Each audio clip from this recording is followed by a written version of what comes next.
Hey everyone, Mr. Sujano here, your source for gaming tech, emulation, and open source news. Let's get started. Alright, to kick things off, we're talking about the emulation community coming together, and this is a story submitted by Manic Emu that I'm just going to read verbatim.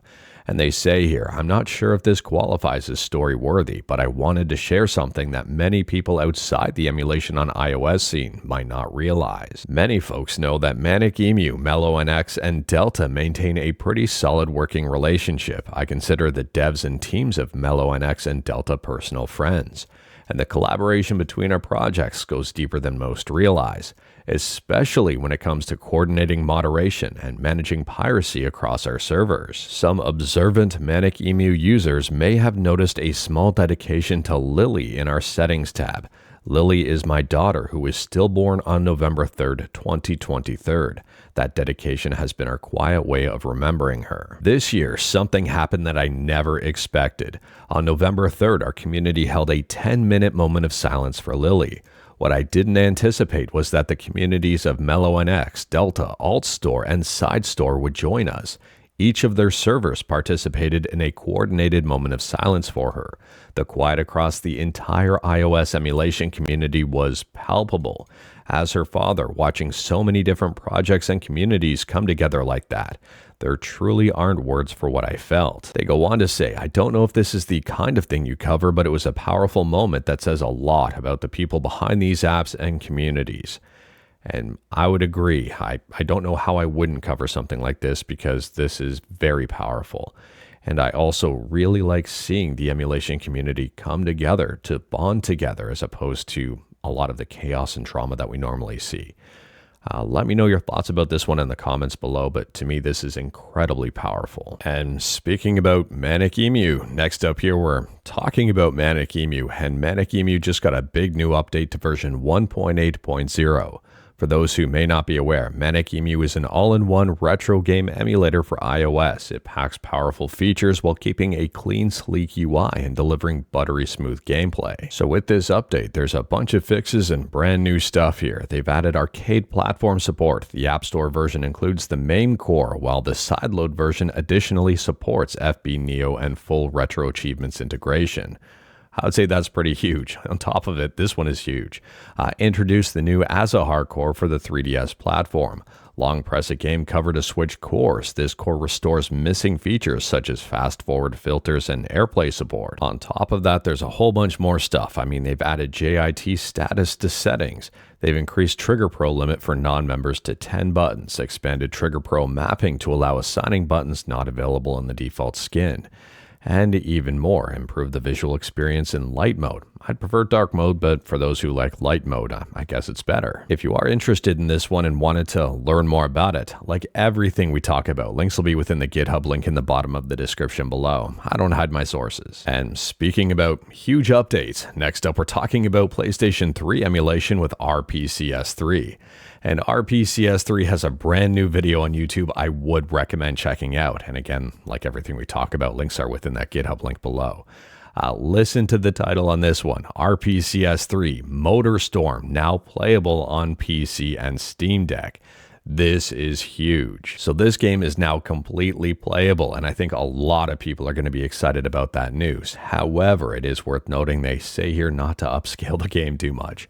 Currently, levels featuring muddy tracks are very GPU heavy. It is advised not to upscale the game too much. And on a side note here, if anyone from the RPCS3 team is watching this, thank you for including Steam Deck performance. This looks really good. Obviously, the frame rate isn't the best on the Steam Deck, but at the same time, I mean, I'm still really impressed overall, and I even like the tips here. This is really great news. And speaking about the Steam Deck and also Steam, next up here, we're talking about Black Friday sales on Steam. Now, there's a whole bunch of games currently on sale. I mean, if you've got a wish list on Steam, you've probably been alerted to a whole bunch of different sales here. However, there is one sale I want to point out, and that's for the Steam Deck. The Steam Deck, the base LCD version, is right now 20% off. In Canada, that translates to almost $400.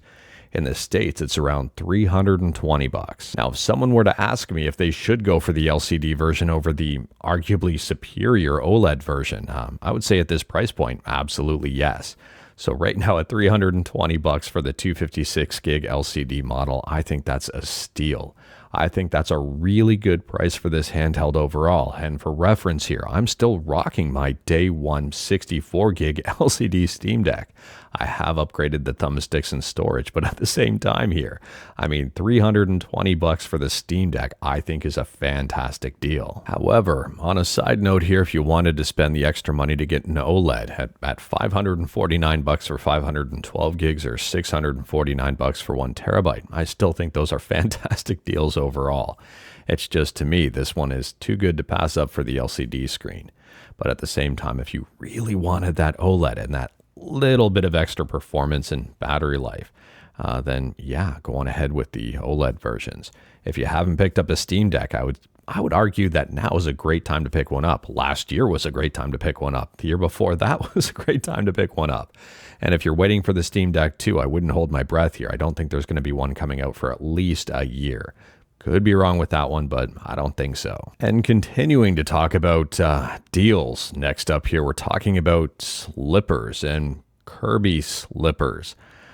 Anyways here, if you're interested in some questionable looking slippers, Cheap Ass Gamer may have you covered. Nintendo Kirby Face Fuzzy slipper socks for $8.94. You can imagine what the comments on that tweet are. Now, for those curious, these appear to be official Nintendo products and exclusive to Box Lunch. The retail price on these is close to $15, so at $8.94, this might be a deal.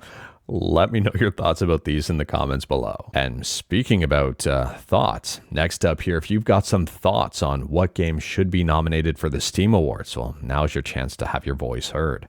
The Steam Awards nominations are currently open. They're open until December 1st, and you can go right to the Steam website and nominate games. Nominate games for Game of the Year, VR Game of the Year, Labor of Love Award, Best Game on Steam Deck Award, Better with Friends Award, and even more. There's 11 categories overall, and I would argue here that nominations and votes are more important than nominations and votes for the Game Awards.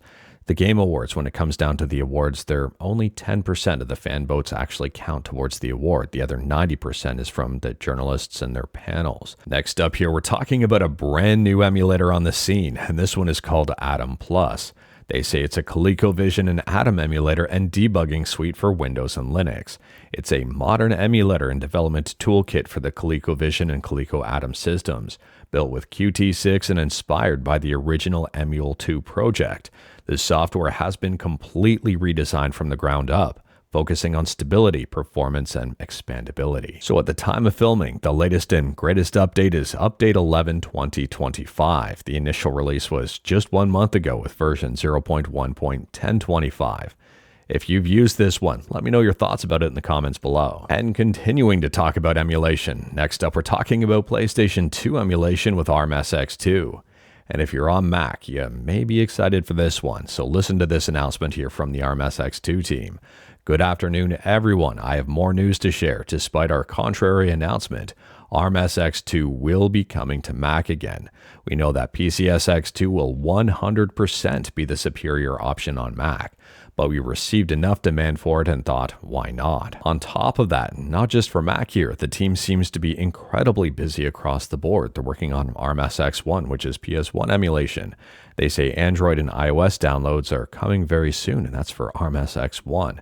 They also say the ARMSX2 team is hard at work on the next update, and we should have more to share in the near future. And speaking about announcements and stuff in the near future, maybe at least learning more about stuff in the near future. Next up, we're talking about Far Cry. If you're a fan of Far Cry and a fan of watching TV shows and the two genres, gaming and TV, kind of merging, you might be excited about this. There has been a new TV series announced, and it's Far Cry. Unfortunately, at this point in time, we don't know a whole lot more about this series just yet, but I'm guessing that we're going to know a whole lot more about it as time goes on. If you wanted to learn more about this one, I recommend checking out the Variety article. I guess with the series, each season will follow a different game.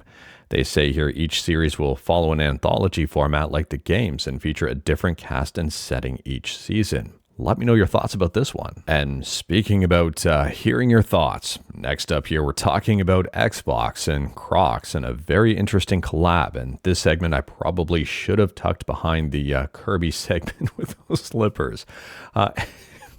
Anyways, here, these are ridiculous too, in my opinion. Anyways, here, Xbox and Croc have collabed to release brand new footwear, and I don't know about you, but I don't find Crocs comfortable at all. Some people swear by them and love them. I really don't like them. I have a couple of pairs of sandals from Crocs, and I don't like them. I don't know what it is about them. I don't know if it's the material or whatever. It's just not for me. Anyways, here, if you're a fan of this stuff, let me know your thoughts about it. These are not going to be cheap. This Xbox and Croc collab is available November 25th and priced at $80. Moving on, and we're talking about Mario Kart. And if you're a fan of Mario Kart Super Circuit and a fan of 60 FPS, you might like this update.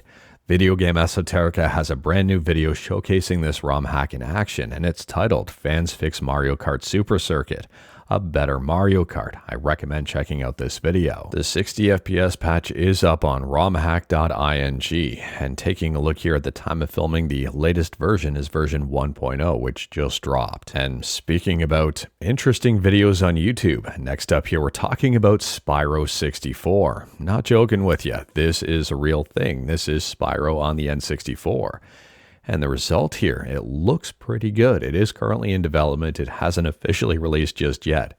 It is a fan project based on a decompilation, and feel free to check out the video. Again, like everything we talk about, links will be within the GitHub link in the bottom of the description below. Unfortunately here, I have no idea when this project will end up releasing, but they say here they're showing the project as it is, raw, full of missing textures, animations that are implemented but not yet tied to actions, like colliding, charging, etc., and of course a lot of bugs. And speaking about decompilations, next up we're going up one generation here and talking about GameCube decompilation with The Legend of Zelda Twilight Princess. And I think a lot of people are going to be excited about this news. Right now it's being reported that Twilight Princess is 99.02% decompiled. For those who are curious, all of this stuff can be tracked on decomp.dev. And if we take a look here, we can see that Snowboard Kids 2 is 29.12% decompiled. Silent Hill is 60.07%. Fire Emblem is only 4.19%. Kirby's Epic Yarn is 1.42%. If I scroll down a little bit here, we can see Wind Waker is 55.29% decompiled, and there is Twilight Princess, 99.02%. Now, it is worth pointing out that a decompilation doesn't necessarily automatically mean PC port, but if I was a betting person, and I'm not, I would guess that this may be the next Zelda game that receives a PC port. Could be wrong, but let me know your thoughts. And speaking about thoughts, I guess next up here, there'll be controversial thoughts. But anyways, next up here, we're talking about Saudi Arabia. And it's being reported that Saudi Arabia is reportedly running low on cash for investments following the EA deal.